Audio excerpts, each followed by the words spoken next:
Selamat pagi, Prof. Ya, pagi-pagi. Nah, ini terkait dengan Hari Perempuan Internasional. Saya ingin menanyakan masalah studi kajian wanita nih, Prof. Kan yang pertama kali membuka program studi pasca sarjana itu kan UI, Prof. Ya. Nah, masalahnya biasanya kalau S2 itu program S2 itu harus ada S1-nya, ya kan? Seperti filsafat ada S1 filsafat, lalu ada S2 pasca sarjana filsafat. Tapi bagaimana ketika ada program pasca sarjana kajian wanita kan tidak ada S1 program kajian wanita, itu bagaimana bisa terjadi, Prof? Ya, begini. Sepertinya tidak wajar ya begitu dibuka program kajian wanita, S2 kajian wanita itu di UI, sepertinya tidak wajar, apalagi misalnya kalau kita tidak tahu misalnya dasar pertimbangan pembukaan program itu. Karena biasanya seperti kata tadi bahwa suatu program S2 itu baru bisa dibuka kalau sudah ada S1-nya. Tapi sebenarnya ini didasarkan atas pemikiran mulai sebenarnya tahun 90-an, 80-an, 90-an itu ada perkembangan yang luar biasa di dunia ini, terutama sekali misalnya dengan munculnya apa yang disebut dengan era mulai globalisasi gitu ya, era informasi, dan mulai disadari bahwa sebenarnya ilmu pengetahuan itu tidak hanya dilakukan dengan menggunakan pendekatan yang sifatnya monodisipliner, satu disiplin. Misalnya kalau orang belajar, misalnya psikologi, dia harus belajar psikologi, sosial, apa pokoknya semua yang berasal dari psikologi aja. Dan kemudian kalau misalnya mengambil bidang-bidang ilmu, misalnya politik, dia hanya ambil politik dan bagaimana misalnya, atau berbagai macam bidang yang berkaitan juga semuanya dengan politik. Jadi pendekatan yang awal, terutama sekali begitu masuk kita pada positivisme ilmiah, itu sebenarnya lebih cenderung menggunakan pendekatan yang sifatnya monodisipliner. Nah, kajian wanita memang tidak mungkin dibuat ya, karena sebelumnya itu tidak ada kajian wanita khusus. Kajian wanita itu didasarkan atas pandangan bahwa yang berkaitan dengan kajian wanita itu adalah berbagai macam bidang ilmu pengetahuan ya. Ada sosiologinya, ada antropologinya, ada filsafatnya, ada politiknya, ada psikologinya, ada bermacam-macam bidang ilmu ya, yang semuanya sebenarnya mendukung apa yang sebenarnya kajian yang sifatnya kajian wanita itu. Jadi kajian wanita pendekatannya berbeda sekali dengan pendekatan ilmu pengetahuan yang sebelumnya, karena dia menggunakan pendekatan yang sifatnya multi dan interdisipliner. Mengapa dikatakan multi dan interdisipliner? Karena di dalam kajian wanita itu tidak ada bicara tentang wanita khusus, enggak, tapi wanita misalnya di berbagai macam perspektif ilmu pengetahuan lain. Ya, misalnya dari masalah kesehatan, misalnya masalah reproduksi, misalnya masih dari sosial, dari masalah-masalah politik, ekonomi dan lain-lain, itu yang menjadi pembahasan di dalam kajian yang kita sebut dengan kajian wanita itu. Jadi kajian wanita memang mempunyai keunikan, tapi kalau kita lihat sekarang hal itu sebenarnya tidak menjadi problem karena memang mulai berkembang pendekatan yang sangat-sangat yang sifatnya multi dan interdisipliner itu, apalagi kalau kita coba ikuti misalnya bagaimana di negara-negara maju seperti Eropa dan Amerika. Malah sekarang ya, walaupun misalnya mereka berada dalam bidang katakanlah misalnya fakultas politik atau sosial atau psikologi, tapi mereka sudah menerapkan apa yang kita sebut dengan pendekatan multi interdisipliner itu, dan sering sekali untuk tesisnya pun mereka sudah melakukan pendekatan yang sifatnya interdisipliner. Begini, sekarang ini kalau misalnya kita temukan dan kita teliti, telusuri internet, sering sekali misalnya satu jurnal yang hanya 12-14 halaman itu ditulis 3 orang ahli ya.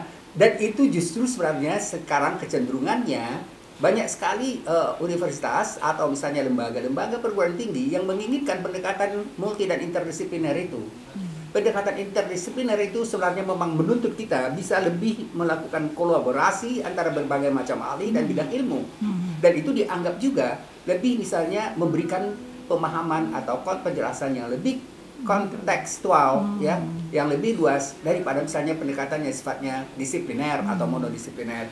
Jadi sebenarnya hal itu hal yang saya pikir perlu juga dipahami, terutama sekali tentang yang selama ini menjadi pertanyaan bagi bagi bapak atau ibu-ibu yang merasa bahwa program ini dasar pemikirannya apa gitu. Ya, dasar pemikirannya memang itu melihat tentang pendekatan yang berbeda antara monodisipliner dengan multi dan interdisipliner, ya. Jadi menyelesaikan masalah wanita, misalnya katakan misalnya yang sekarang kita bicarakan tentang wanita itu, ya misalnya mulai dari generasi pertama, kedua, dan ketiga, dan sekarang generasi ketiga ini lebih banyak mereka sebenarnya bicara tentang bagaimana misalnya permasalahan globalisasi, permasalahan virtual, budaya virtual itu mempengaruhi kaum perempuan. Tapi sekarang sebenarnya kan sering sekali juga mereka tidak lagi membicarakan tentang feminis. Dulu awalnya istilahnya itu kajian feminis, kajian wanita kalau kita Indonesiakan. Tapi sekarang sebenarnya di kajian wanita sendiri mereka lebih senang menggunakan istilah kajian gender. Karena begini, ada perbedaan yang cukup mendasar sebenarnya ketika kita misalnya menggunakan istilah feminis, ya, dengan kajian gender. Kalau kajian feminis itu lebih sebenarnya lebih menekankan pada, ya, konteks pemahaman dan pengalaman khusus kaum perempuan. Sementara misalnya pada gender itu tidak, jadi lebih sebenarnya mencoba untuk menjelaskan perbedaan secara sosial politik, ya, antara laki-laki dan kaum perempuan. Oleh karena itu sebenarnya kita lihat, ya, perjuangan mereka juga sekarang itu sudah jauh sekali berbeda dengan perjuangan awal untuk misalnya menentuk pertama itu kajian wanita tahun 1950-an dan awal abad 20 itu sebenarnya kan mencoba untuk memperjuangkan supaya kaum perempuan itu mendapat hak untuk memilih. Pada kuliah kita awal sebenarnya sudah kita jelaskan itu, ya, untuk mendapat hak pemilih. Yang kedua dan ketiga itu terus mulai berkembang dan sekarang misalnya lebih banyak membicarakan misalnya dengan masalah-masalah yang berkembang secara global. Saya ingat sekali, ya, Ibu Saparina Sadri, ya. Jadi Profesor Dr. Saparina Sadri itu sebenarnya yang diminta oleh Rektor Prof. Suyudi. Prof. Suyudi itu rektor dari kedokteran, dan begitu misalnya dibuka program itu, kemudian diminta oleh Prof. Suyudi supaya Bu Saparina Sadri, Profesor Saparina Sadri ini bersedia untuk membangun menjadi direktur program itu, dan sebenarnya bekerja sama dengan almarhum Prof. Tuti Harati, ya, dosen kita juga. Dan saya memang pada bagian tahun pertama pembukaan itu saya sudah ikut terlibat di situ untuk mengajar bersama. Jadi saya tim dengan Prof. Tuti Harati Nurhadi almarhum, kemudian dengan Kadis Arifia yang sekarang jadi profesor di Amerika, dan saya sendiri. Jadi kami bertiga itu tim. Tapi kalau dengan Bu Saparina Sadri sebenarnya saya bukan hanya kenal dengan beliau di kajian wanita, tapi saya sudah kenal juga di kajian psikologi, karena saya cukup lama mengajar di psikologi. Waktu itu saya juga dengan Prof. Tuti, dan saya juga diminta oleh Prof. Fuad Hasan untuk menggantikan beliau sebenarnya memegang permasalahan filsafat dan psikologi di pasca psikologi, karena waktu itu beliau diangkat menjadi Menteri Pendidikan. Jadi saya sering sekali berdialog dengan ruang Prof. Fuad Hasan. Dan sekarang sebenarnya di luar saya juga ada.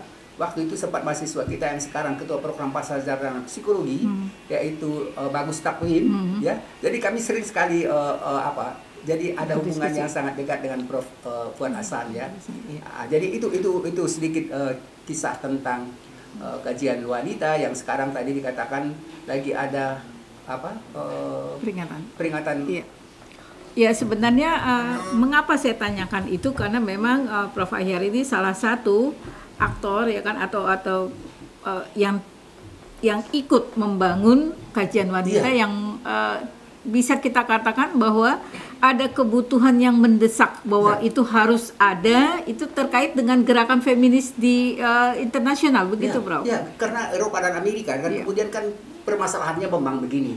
Kan dari awal misalnya permasalahan misalnya ketidak punya hak untuk memilih, kemudian permasalahan hukum, permasalahan keadilan, dan kemudian sekarang misalnya keadilan dalam rumah tangga, ya. Jadi sering sekali misalnya dikatakan itu peran ganda seorang ibu dan perempuan, kemudian akhirnya berkembang lagi menjadi misalnya permasalahan yang sifatnya keadilan dalam hukum, dan sekarang lebih banyak sebenarnya membicarakan tentang permasalahan kesetaraan. Saya ingat sekali waktu itu angkatan pertama dari kajian perempuan itu adalah, atau feminis waktu itu adalah Bu Sinta Nuria. istri almarhum Gus Dur ya. Kemudian ada lagi yang juga sangat sebenarnya saya pikir sangat berperan di psikologi itu Kristi ya, profesor. Dia sekarang udah Profesor Kristi Purwandari. Jadi saya sempat satu kali sebenarnya, tapi itu sudah agak lama. Ya, alumni yang angkatannya Sinta Nur Wahid itu ya, pernah kita ngumpul di rumah Bu Sinta.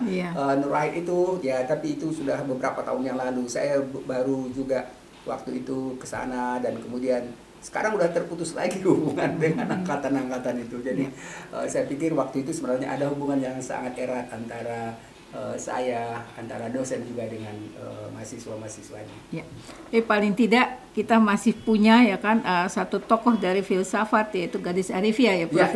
Yang betul-betul konsisten di bidang itu. Jurnal Perempuan. Ya. Baik, terima kasih Prof. Ya, sama-sama.